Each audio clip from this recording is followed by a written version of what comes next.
നമസ്കാരം മക്കളെ. ഇന്ന് പാലക്കും പരിപ്പും കൊണ്ടൊരു ടേസ്റ്റി തോരൻ തയ്യാറാക്കിയിരിക്കുകയാണ്. പാലക്കിൻ്റെ ഗുണങ്ങൾ എല്ലാവർക്കും അറിയാമല്ലോ. അപ്പോൾ അത് ഞാൻ പരിപ്പിട്ട് തോരൻ തയ്യാറാക്കിയിരിക്കുകയാണ്. ഈ പച്ചപ്പ് പാലക്കിൻ്റെ പച്ചപ്പ് നിലനിർത്തിക്കൊണ്ട് തന്നെ തോരൻ തയ്യാറാക്കിയിരിക്കുകയാണ്. വളരെ ടേസ്റ്റാണ് കേട്ടോ. ചോറ് കഴിക്കാനും ചപ്പാത്തിയോടൊക്കെ കഴിക്കാനും നല്ലതാണ്. എല്ലാവർക്കും ഇഷ്ടപ്പെടും കേട്ടോ. അപ്പോൾ ചീര കിട്ടുമ്പോൾ, ഈ പാലക്ക് ചീര കിട്ടുമ്പോൾ ഒരു തവണയെങ്കിലും ഇതേ രീതിയിലൊന്ന് ചെയ്ത് നോക്കണം കേട്ടോ. അപ്പോൾ എല്ലാവർക്കും ഇഷ്ടപ്പെടും. അപ്പം ഈ പാലക്ക് ചീര തയ്യാറാക്കുന്നത് എങ്ങനെയാണെന്ന് നമുക്കൊന്ന് കണ്ടു നോക്കാം. അതിനായിട്ട് ഒരു 1.5 ടേബിൾ സ്പൂൺ കണക്കാക്കി ഞാൻ തുവരപ്പരിപ്പാണ് എടുത്തിരിക്കുന്നത് കേട്ടോ. ഇതിന് നമ്മളൊന്ന് വറുത്തെടുക്കണം. അതാണ് ഈ ടേസ്റ്റിൻ്റെ ഹൈലൈറ്റ്. അപ്പോൾ ഇതിൻ്റെ ഒരു ടേസ്റ്റ് വ്യത്യാസമുണ്ടല്ലോ, അതൊന്ന് മാറാൻ വേണ്ടിയാണ് കേട്ടോ നമ്മളിങ്ങനെ വറുത്തെടുക്കുന്നതിന്. വേണ്ട ചീനിച്ചട്ടി അടുപ്പിൽ വെച്ച് ഇതിലേട്ടിട്ട് നമ്മൾ കൈ വിടാതെ ഇളക്കി ഒന്ന് വറുത്ത് റോസ്റ്റ് ചെയ്തെടുക്കുന്നുണ്ട് കേട്ടോ. അപ്പോൾ ഇങ്ങനെയൊക്കെ തോരൻ വെച്ച് കഴിക്കുമ്പോൾ കുട്ടികൾക്കൊക്കെ വളരെ ആരോഗ്യപ്രദമായിട്ടുള്ള ഒരു തോരനാണ് കേട്ടോ. പ്രോട്ടീന്, കാൽസ്യം, വൈറ്റമിൻസ് എല്ലാം ഈ തോരനകത്ത് അടങ്ങിയിട്ടുണ്ട്. പ്രോട്ടീൻ എന്ന് പറയുമ്പോൾ നമ്മുടെ ഈ പരിപ്പിനകത്ത് പ്രോട്ടീനുണ്ട്. അതുപോലെ തന്നെ ഇലക്കകത്ത് കാൽസ്യം, വൈറ്റമിൻസ് എല്ലാം അടങ്ങിയിട്ടുണ്ട്. അപ്പം ഇതേ രീതിയിൽ ചെയ്യുമ്പോൾ കുട്ടികൾക്കൊക്കെ ഇഷ്ടപ്പെടും കേട്ടോ. അവരിത് കടിച്ച് ഇത് കടിക്കത്തക്ക രീതിയിലാണ് നമ്മളിത് പാകം ചെയ്യുന്നത്. അപ്പോൾ അതിനാണ് ഈ വറക്കുന്നത് കേട്ടോ. വറക്കുമ്പോൾ ഒരു പ്രത്യേക ടേസ്റ്റാണ്. അപ്പോൾ അതാണ്ട് ഇതെല്ലാം മൂത്ത് വന്നിട്ടുണ്ട്. ഇതൊന്ന് കഴുകി തണുത്തതിന് ശേഷം നമുക്ക് കുക്കറിലിട്ട് വേവിക്കാം. അപ്പോൾ ഇത് തണുത്തിട്ടുണ്ട്. നമ്മൾ കുക്കറിലിട്ട് 1/2 ടീസ്പൂൺ ഉപ്പും ഇട്ട് 1/2 ടീസ്പൂൺ മഞ്ഞൾപ്പൊടി ഇട്ട് നമ്മളൊന്ന് വേവിക്കാൻ വെച്ചിട്ടുണ്ട്. ഈ സമയത്ത് നമ്മുടെ പാലൊക്കെ ഇതാണ് ഞാൻ നോക്കുകയാണ് കേട്ടോ. കുറച്ച് ദിവസമായി ഇത് വാങ്ങിച്ച് വെച്ചിട്ട്, അതാണ് ഇങ്ങനെ ഇരിക്കുന്നത്. അപ്പോൾ ഇതെല്ലാം ഞാൻ എടുത്തിട്ട് ഇതിനകത്ത് നല്ല ഇല നോക്കി, കുറച്ച് ഇലയൊക്കെ ഒന്ന് ചീത്തയായിട്ടുണ്ട് കേട്ടോ. അപ്പോൾ ഇത് എല്ലാം എടുത്ത് ഞാൻ അതിനകത്ത് പൊടി പടലങ്ങളോ എന്തെങ്കിലും അഴുക്കമൊക്കെ ഉണ്ടോ എന്ന് നോക്കിയിട്ട് നമ്മളിത് നോക്കിയതിന് ശേഷം കഴുകുള്ളൂ. കഴുകി ഇതിനകത്ത് പറ്റിപ്പിടിച്ചിരുന്നാൽ പിന്നെ നമുക്കൊന്നും ചെയ്യാൻ പറ്റില്ല. അപ്പോൾ ഞാനിത് നല്ലതെല്ലാം കണ്ടില്ലേ, ഇതിനകത്തെല്ലാം നോക്കുവാണ്. ഇതിനകത്ത് പുഴുവോ വല്ലതും ഉണ്ടോ നമ്മൾ നോക്കണം കേട്ടോ. ഇതിനകത്ത് എന്തെങ്കിലും ചെറിയ പ്രാണികളോ പുഴുക്കൾ കാണും. ഒരുമാതിരി 1000 കാല് പോലുള്ള പുഴുണ്ട്, അതൊക്കെ കാണും, ചുരുണ്ടൊക്കെ ഇരിക്കും. അപ്പോൾ അതെല്ലാം ഞാനിങ്ങനെയെല്ലാം ഒന്ന് എടുത്തിട്ട് ഞാനിതെല്ലാം ഒന്ന് കഴുകി തോർത്തി നമുക്ക് കൊണ്ടുവരാം. അപ്പോൾ കഴുകി തോർത്തി കൊണ്ടുവന്നെല്ലാം ഞാൻ അരിഞ്ഞ് വെച്ചിട്ടുണ്ട് കേട്ടോ. അരിയുന്ന കാണിക്കാൻ വിട്ടുപോയി. അപ്പോൾ ഇത് നമ്മൾ സാധാരണ അരിയുന്ന പോലെ അരിഞ്ഞിട്ട് ഇതിൻ്റെ തണ്ടുണ്ടല്ലോ, തണ്ട് സെപ്പറേറ്റ് അരിഞ്ഞ് വെച്ചിട്ടുണ്ട് കേട്ടോ. തണ്ടിന് ഇച്ചിരി വേവ് കൂടുതലാണ്.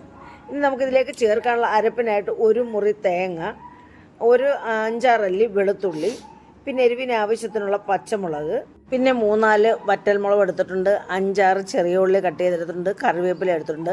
ഇനി ഇതിലേക്ക് നമ്മൾ 1/4 ടീസ്പൂൺ പൊടിച്ച ജീരകം, 1/2 ടീസ്പൂൺ മഞ്ഞൾപ്പൊടി എന്നിവ ചേർത്ത് ഒരെണ്ണ ചതയ്ക്കുന്ന പോലെ നമ്മളൊന്ന് ചതച്ചെടുക്കുന്നുണ്ട്. പിന്നെ നമ്മൾ ചട്ടി അടുപ്പിൽ വെച്ച് ചൂടായ ചട്ടിയിലേക്ക് 2 ടീസ്പൂൺ വെളിച്ചെണ്ണയാണ് ഒഴിച്ചിരിക്കുന്നത്. വെളിച്ചെണ്ണ ചൂടായതിലേക്ക് നമ്മൾ 1/2 ടീസ്പൂൺ കടുകിട്ട് നമ്മൾ ചെറുതായിട്ട് വട്ടം അരിഞ്ഞ് വെച്ചിരിക്കുന്ന നമ്മൾ ഉള്ളിയും ചേർത്ത് കൊടുത്ത്, അപ്പോൾ ഉള്ളി നന്നായിട്ട് കിടന്ന് മൂത്ത് നല്ല ക്രിസ്പി ആയിട്ട് നല്ല ബ്രൗൺ കളറാവണം കേട്ടോ. അപ്പോഴാണ് ഈ കറിയുടെ ടേസ്റ്റിൻ്റെ ഹൈലൈറ്റ്. എന്നിട്ട് അതെല്ലാം മൂത്ത് കഴിയുമ്പോൾ നമ്മളിതിലേക്ക് നമ്മുടെ വറ്റൽമുളക് ഇട്ട് കൊടുത്ത് ആവശ്യത്തിന് കറിവേപ്പിലയും ഇട്ട് കൊടുത്ത് നമുക്ക് ആദ്യം പാലക്കിൻ്റെ തണ്ട് ഇട്ട് കൊടുക്കുക. അതിന് ഇച്ചിരി വേവുള്ളതാണ് കേട്ടോ.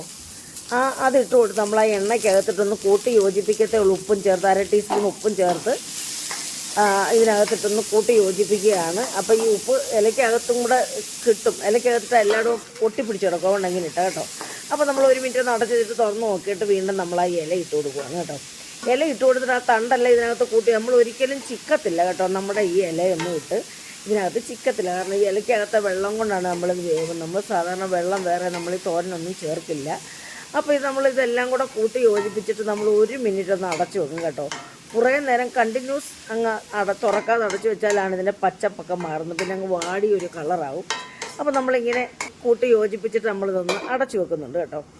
അപ്പോൾ അടച്ചു വെച്ചതിന് ശേഷം വീണ്ടും നമ്മൾ തുറന്ന് നോക്കി ഒന്ന് ഇളക്കി നോക്കുമ്പോൾ അതിനകത്തെല്ലാം ഇതിൻ്റെ വെള്ളമെല്ലാം ഇറങ്ങി വന്നിട്ടുണ്ട്. നമ്മളിതിൻ്റെ പ്രത്യേകത എന്ന് പറയുമ്പോൾ നമ്മൾ ഉപ്പ് നമ്മുടെ അരപ്പിനകത്തും ചേർത്തിട്ടുണ്ട്, നമ്മൾ പരിപ്പിനകത്തും ചേർത്തായിരുന്നു, പിന്നെ നമ്മൾ ഇതിൻ്റെ തണ്ടിനകത്തും ചേർത്തായിരുന്നു. അപ്പോൾ പിന്നെ ആവശ്യത്തിന് ഉപ്പായി കേട്ടോ. പിന്നെ നമ്മൾ ഈ ഇലവർഗ്ഗങ്ങളൊന്നും അധികം ഉപ്പ് ചേർക്കരുത്. പിന്നെ ഇതിൻ്റെ നടുക്കോട്ട് നമ്മൾ അരച്ച് വെച്ചിരിക്കുന്ന പിന്നെ ചതച്ച് വെച്ചിരിക്കുന്ന നമ്മുടെ അരപ്പും കൂടെ ചേർത്ത് കൂട്ടി ഇളക്കി നമ്മൾ അരപ്പിപ്പോൾ കൂട്ടി യോജിപ്പിക്കത്തില്ല കേട്ടോ. അരപ്പ് പച്ച ചോദിക്കും. ഇതേ രീതിയിൽ നമ്മൾ ഇടയ്ക്കിട്ടൊന്ന് തട്ടിപ്പൊത്തി വെച്ചിട്ട് വീണ്ടും നമ്മുടെ ഇതൊന്ന് അടച്ചു വെക്കും. അടച്ചു വെച്ച് ആവിക്കകത്ത് ഇതൊന്ന് വേവാൻ വേണ്ടി. അപ്പം വെന്തിട്ടുണ്ട്.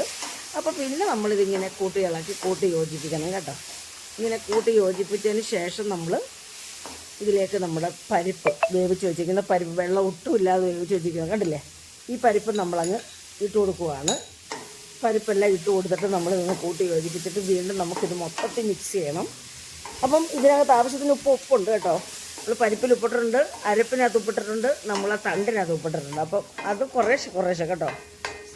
ഇതിനാവശ്യത്തിനുള്ള ഉപ്പ് മാത്രമേ നമ്മൾ ചേർത്തിട്ടുണ്ട്. ഇതെല്ലാം തത്തി പൊത്തി വെച്ചിട്ട് വീണ്ടും നമുക്കിതെല്ലാം ഒന്ന് കൂട്ടി യോജിക്കാൻ വേണ്ടി നമുക്കൊന്ന് അടച്ചു വെക്കാം. അടച്ചു വെച്ച് തുറന്ന് നോക്കി കണ്ടില്ലേ. ഇനി നമുക്കൊന്ന് ഇളക്കി കൊടുക്കാം. ഇളക്കി കണ്ടില്ലേ, ഇപ്പം അതിൻ്റെ വെള്ളമായും എല്ലാം പോയി നന്നായിട്ട് വെന്തിട്ടുമുണ്ട് കണ്ടില്ലേ.